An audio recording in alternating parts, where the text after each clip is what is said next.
نے سلطان محمود غزنوی سے یہ بات کہی، اللہ اکبر، کہ آپ کا نالائق بھتیجا میرے گھر میں گھس آتا ہے۔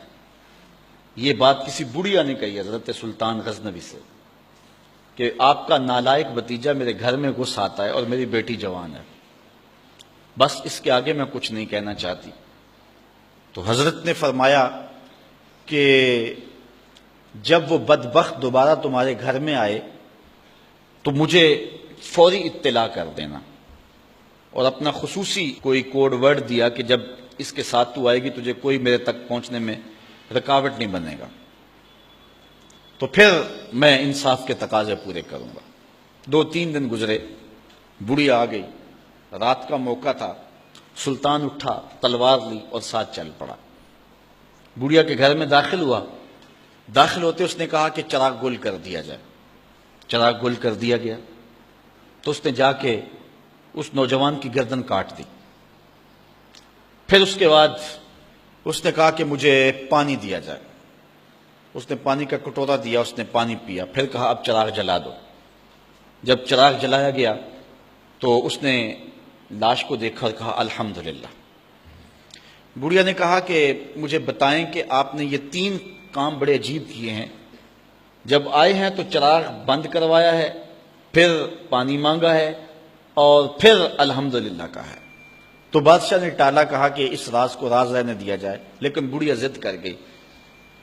تو بادشاہ نے کہا سنو کہ تم نے کہا تھا کہ آپ کا بھتیجا ہمارے گھر میں گھس آتا ہے اور میری بیٹی جوان ہے، تو جب میں تمہارے گھر داخل ہوا تو میں نے چراغ اس لیے بجھوا دیا تھا کہ کہیں عدل کے تقاضے پورے کرنے میں رکاوٹ نہ بنے اور بھتیجے کا چہرہ مجھے انصاف کرنے سے روک نہ دے، تو میں نے اس لیے چراغ بجھوا دیا۔ کہا بات سمجھ آ گئی۔ تو کہا آپ نے جب چراغ بعد میں روشن کروایا تو الحمدللہ کیوں کہا؟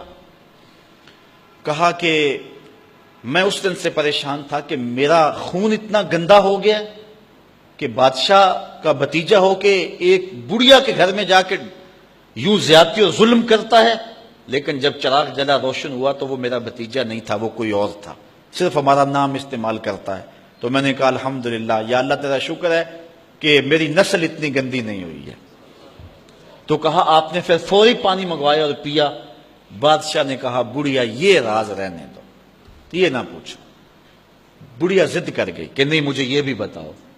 تو کہا بڑھیا پھر سن، جس دن سے تو نے بتایا تھا کہ آپ کا بھتیجا میرے گھر میں گھس آتا ہے، اس دن سے نہ میں نے پانی پیا تھا نہ کھانا کھایا تھا۔ میں نے کہا تھا جب تک ظالم کو کیفر کردار تک نہیں پہنچا دیتا اتنی دیر تک نہ کھانا کھاؤں گا نہ پانی پیوں گا۔ اب ظلم کا انجام تو نے دیکھ لیا، اب میرا اتنا حق تو بنتا تھا کہ 2 گھونٹ پانی کے پی لو۔ تو آج نام بھی تو انہی کا باقی ہے، آج ذکر بھی تو انہی کا باقی ہے، جن لوگوں نے عدل و انصاف کے بخیے ادھیڑ کے رکھ دیے، پھر حرف غلط کی طرح مٹ جاتے ہیں، ان کی قبروں کے نشان بھی باقی نہیں رہتے ہیں۔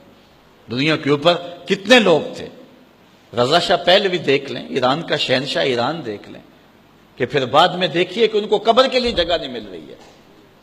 تو جنہوں نے عدل کیا، جنہوں نے انصاف کیا، تو زمانے کے اوپر نام انہی کا رہتا ہے، اور کسی ملک میں کسی جگہ پہ عدل و انصاف سے ہی ملک اور وطن قائم رہتے ہیں۔ الملک یدوم بالکفر ولا یدوم بالظلم، ملک کفر سے تو قائم رہ سکتے ہیں لیکن ظلم سے قائم نہیں رہتے۔